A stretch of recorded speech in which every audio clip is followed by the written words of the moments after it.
Bienvenidos una vez más a The Horror Show Podcast. Estamos con el primer vídeo del año. Estoy grabando esto a día 1 de enero a las 12:20 de la noche.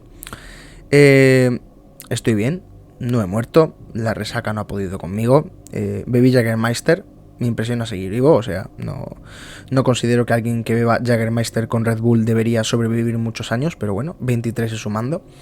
Y bueno, como siempre suelo decir en este tipo de fechas, espero que hayáis disfrutado mucho con vuestra familia, amigos, pareja, con todo el mundo, que os hayáis alcoholizado de la manera más bruta que haya en el universo, por lo menos ese día, y sobre todo que la resaca no os deje muchas secuelas graves.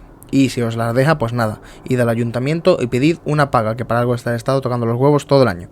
Dicho esto, no voy a pararme más en la introducción y vamos a hablar un poquito hoy de niños, porque sí, la Navidad es una época jovial, de disfrute, de fiestas, de regalos. Y los niños obviamente son los que más disfrutan esa pequeña etapa en la que todavía no conocen todos los entresijos de Papá Noel y los Reyes Magos. Pero ¿qué pasa si os digo que obviamente no todos los niños son tan adorables, tan cucos y tan amables? Como os digo que hubo una niña que en su momento se convirtió en la asesina en serie más joven de la historia y sinceramente a día de hoy varios estudios psicológicos no llegan a entender qué sucedía en esa pequeña cabeza para que hiciera lo que hizo. Ese es el caso de Mary Flora Bell, y hoy vengo a contaros un poquito más sobre ella. Bien, para poneros en contexto un poco de la gravedad del asunto que tuvo en Inglaterra, cuando se conocieron los crímenes de esta niña, en la década de los 60, muy pocos medios quisieron cubrir esta historia. Todo esto llegó a un punto, ya que los detalles de los asesinatos eran tan y tan escabrosos, que la BBC prohibió cualquier mención del juicio en su noticiero principal y los periódicos dominicales se apartaron completamente del caso. Preferían descartar la información antes que permitir que la macabra noticia de una niña homicida infectara a las audiencias más jóvenes. Y todo esto comienza cuando Mary Flora Bell tenía 11 años y estranguló a Martin Brown, de 4 años, y a Brian Howe, de 3. La causa fue tan conmocionante para la época que ni la justicia ni los medios de comunicación supieron cómo tratar a la asesina serial más joven hasta el momento del país. Su historia además escondía años de abusos, golpes y violencia intrafamiliar. Y dicho esto, vamos a comenzar por el principio, por sus primeros años de vida. Mary Bell nace el 26 de mayo de 1957 en Newcastle upon Tyne, Inglaterra. Su madre Betty era una prostituta con problemas de adicción que había quedado embarazada a los 17 años y no deseaba a la niña. La mujer solía golpearla, le suministraba grandes cantidades de pastillas que más de una vez terminaron en sobredosis y hasta llegó a regalarla a una desconocida para que se la llevara, hecho que fue coartado por una de las tías de la pequeña. En otra oportunidad, Betty Bell quedó involucrada en un confuso episodio cuando su hija cayó de un alto ventanal y sufrió varios daños en el lóbulo frontal del cerebro. Se cree que la madre padecía del síndrome de Munchausen, que caracteriza a los padres que hieren de forma intencional a sus hijos para ganar la simpatía de los demás. Lo peor ocurrió cuando Betty comenzó a forzar a Mary a participar en los encuentros sexuales que mantenía ella con sus clientes. La pequeña poco a poco empezó a reflejar en su conducta los años de abusos, se mostraba agresiva con los animales, mojaba la cama de forma crónica y era destructiva y violenta con otros chicos. En rigor, el 11 de mayo de 1968, cuando tenía 10 años, empujó a su pequeño primo desde la cornisa de un techo. Poco después atacó a 3 niñas que jugaban en un arenero y durante su cumpleaños número 11 quiso ahorcar a otra niña en medio de la fiesta. El horror, sin embargo, llega el 25 de mayo de 1968, cuando Martin Brown apareció estrangulado en una casa abandonada. Su cuerpo estaba recostado de espaldas junto a una ventana, con sangre y saliva goteando por el costado de su mejilla. A su lado había un frasco de pastillas, lo que en principio hizo pensar que era un accidente. Sin embargo, el niño había sido hallado por 3 chicos que dieron aviso a unos trabajadores de la construcción. Ese día, Mary Bell se encontraba en la zona junto a su inseparable amiga Norma Bell, una vecina de 13 años que, aunque tenía un apellido similar, no tenía nada de parentesco. Al momento del hallazgo, las 2 chicas se escurrieron dentro de la casa abandonada para ver el cadáver, pero los presentes les pidieron que se marcharan. Entonces fueron a buscar a la tía de Martin y le dijeron que había ocurrido un accidente con sangre por todas partes. En los días siguientes, Mary y Norma se mostraron interesadas por demás en la muerte del niño. No dejaban de preguntarme: ¿lo extrañas y lloras por él? ¿Y su madre lo extraña? Siempre estaban sonriendo. Al final no pude soportarlo más y les dije que se fueran y no volvieran. Eso fue lo que contó la tía de Martin años más tarde. Durante el velorio, Mary visitó la casa del chico e insistió otra vez con ver su cuerpo. La madre, June Richardson, le dijo que no podía porque estaba muerto. Se dio la vuelta y dijo: «Oh, sé que está muerto. Quería verlo en su ataúd». Sonreía. Me quedé sin palabras de que una niña tan pequeña quisiera ver a un bebé sin vida, y simplemente cerré de golpe la puerta frente a ella, detalló un poco de tiempo después la mujer. A los pocos días ocurrió otro episodio muy singular. Una de las guarderías de Scottswood fue vandalizada y en el lugar se encontró una nota que decía: «Yo lo asesiné, así que tal vez vuelva a hacerlo». La policía pensó que se trataba de una simple broma. No sabían que el mensaje había sido escrito por Mary. No fue la única pista que dejó del crimen que había cometido. Además de alardear sobre el hecho con los chicos del barrio, hizo un dibujo en un cuaderno de un niño en la misma posición en la que habían encontrado a Martin Brown. Y poco a poco aquí todo va esclareciéndose un poco, pero obviamente todavía quedaba mucho para poder ver qué es lo que había sucedido de verdad. Sin embargo, ahí no acaba todo, ya que la siniestra escena volvió a repetirse el 31 de julio de 1968, cuando Brian Howe, un niño de 3 años, fue encontrado sin vida en un descampado cerca de su casa. También había sido estrangulado, pero esta vez había una peculiaridad, y es que tenía en su abdomen marcada la letra M, además de otros cortes por todo el cuerpo.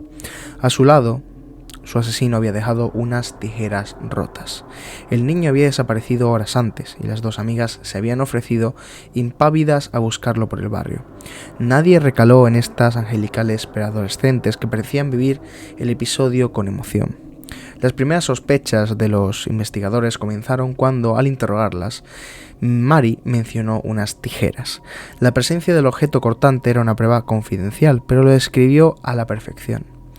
El detective Dobson, uno de los oficiales a cargo de la investigación, reparó también en Mary durante el funeral de Brian Howe. Estaba parada frente a la casa de los Howe cuando sacaron el ataúd. Yo, por supuesto, la estaba observando. Cuando la vi allí, supe que no podía arriesgarme otro día. Ella se quedó allí, riendo y frotándose las manos. En ese momento solamente pude pensar: Dios mío, tengo que encerrarla o lo hará de nuevo. Eso fue lo que contó el hombre tiempo después. Y es que la primera en confesar fue Norma, su amiga. Tras su declaración, la pequeña Belle fue llevada a la comisaría e intentó inculpar a su secuaz. Ambas fueron encerradas en celdas diferentes en la estación de policía de Newcastle West End, donde, según contaron oficiales del lugar, se gritaban insultos de puerta a puerta. Es así como llegamos a su juicio y condena, y es que durante Mary y Norma negaron su responsabilidad en el asesinato de Martin Brown, pero reconocieron que habían estado con Brian Howe el día de su muerte. Mary aseguró en su declaración que Norma había estrangulado al niño. Cuando se le preguntó si tenía miedo de que Norma la matara, respondió: «No se atrevería, porque me daría la vuelta y le daría un puñetazo». La versión de Norma fue algo diferente. De acuerdo a su relato, Brian Howe estaba entre un grupo de chicos viendo la demolición de unas casas cuando lo convencieron para ir a jugar a un terreno abandonado. Mary le dijo a Brian que se acostara y luego comenzó a dañarlo. Contó además que la niña le tapó la nariz, lo estranguló y abandonó el cadáver. Horas después volvió con una hoja de afeitar y unas tijeras para escribir sobre el cuerpo sus iniciales. De acuerdo a las crónicas de la época, durante el juicio, Mary se mantuvo entre fría y expectante. El 17 de diciembre de 1968 fue absuelta del cargo de homicidio, pero condenada por asesinato en segundo grado debido a su falta de responsabilidad. Al anunciar la sentencia, el juez Cusack la describió como peligrosa y dijo que había un riesgo muy grave para otros niños si no se la vigilaba de cerca. Por su cuenta, David Westbury, un psiquiatra del Ministerio del Interior, aseguró que tenía un trastorno psicopático. Mary se derrumbó y lloró por primera vez al escuchar el veredicto. Su madre y su abuela, sentadas en los bancos de atrás, también se quebraron en lágrimas. Su amiga Norma, en tanto, fue absuelta. Sin embargo, ¿qué ocurrió con Mary Bell después de todo esto? La pequeña fue encerrada y tiempo después, en septiembre de 1977, volvió a las noticias tras escapar de la prisión abierta de Moore Court durante algunos días. Por esos años escribió: "De repente me di cuenta de la enormidad absoluta de mi crimen, que de hecho me ha quitado la vida. No puedo soportar pensar en eso. También sé que, en el fondo de mi corazón, jamás podría hacer algo tan horrible a propósito. No recuerdo exactamente qué pasó". Mary Bell fue liberada de forma definitiva de Ashcombe Grange en 1980, después de haber cumplido más de una década en reclusión. En aquel entonces tenía 23 años y en aquella época se le conocieron diferentes empleos. Uno de ellos fue el más impresionante y el que llegó a desconcertar un poco a la gente, ya que fue en un comedor escolar. En 1984, un tabloide se enteró del nacimiento de su hija y la justicia le otorgó una orden judicial para mantener oculta su identidad. Sin embargo, no le sería fácil llevar una vida normal. Cuando su hija cumplió apenas 4 años, se difundió el nombre de Bell y, aterrados, los padres de la escuela donde iba la menor redactaron una petición para excluirla. El mismo año, el padre de la hija y expareja de Mary vendió una noticia falsa sobre el caso a los medios y la mujer tuvo que mudarse otra vez. Su historia volvió a hacerse notoria en el 93, a raíz del caso de James Bulger, un bebé asesinado por 2 chicos de 10 años. En el 98, Mary Bell tuvo que ocultarse de nuevo. El escándalo estalló luego de que una renombrada periodista llamada Gita Sereny le pagara una importante suma de dinero para que colaborara en la redacción del libro Cries and Heard, que contaba la historia de la pequeña asesina. Según ella cuenta, es realmente divertido pensar que nadie en absoluto me habló de una manera para hacerme sentir que lo que hice era real. Escribió en uno de los fragmentos sobre los años del juicio y la investigación. De acuerdo al texto, no fue hasta que tuvo un hijo que la mujer comenzó a reconocer el daño que realmente había hecho. La publicación causó indignación y Mary Bell se vio obligada a huir después de que varios periódicos sensacionalistas establecieron un campamento frente a su hogar. Harta de que su vida fuera retransmitida de principio a fin, el 21 de mayo de 2003 logró que el Tribunal Supremo le reconociera su derecho a preservar su anonimato y el de su hija. Hoy, las órdenes judiciales que protegen la identidad de los convictos se llaman en Inglaterra la Orden Mary Bell. Según el diario británico Daily Mail, la mujer se convirtió en 2009 en abuela a los 51 años.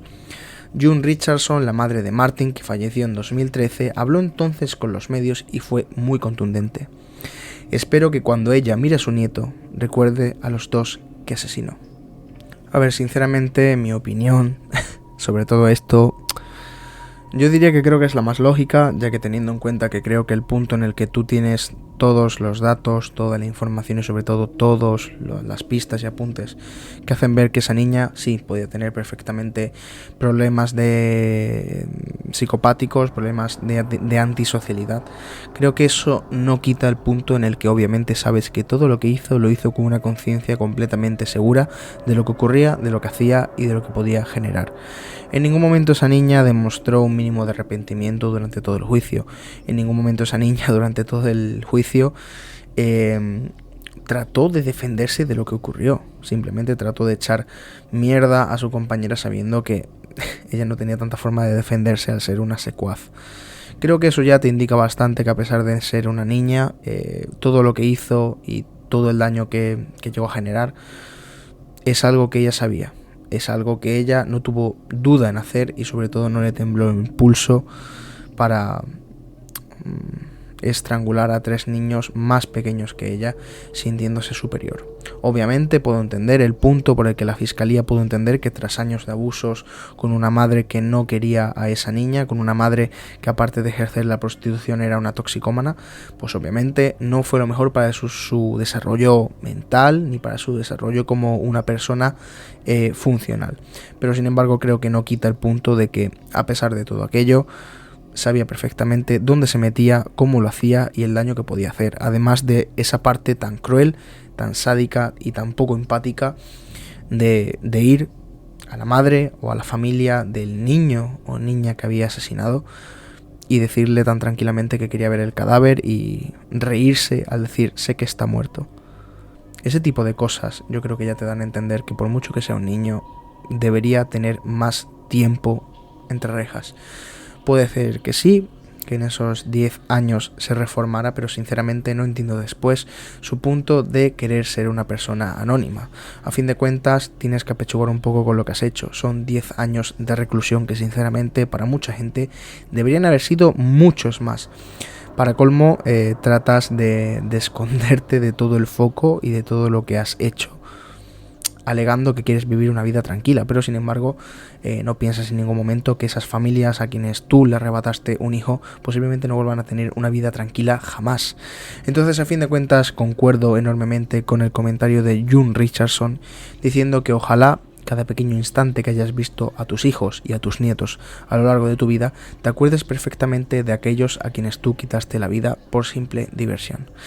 Sinceramente, para mí, una mala sentencia, una mala forma de llevar el caso y sobre todo el hecho de que a día de hoy pues se le diera esa inmunidad, esa forma de que no se supiera quién era, pues sinceramente no lo veo justo. Creo que debería haber pagado con todo y con todas, y una de ellas era no darle ese anonimato que ella tanto anhelaba para decir, bueno, pues ya no es ese nombre, ya no se me reconoce por aquella niña que asesinó a 3 niños, ya no hay nada más.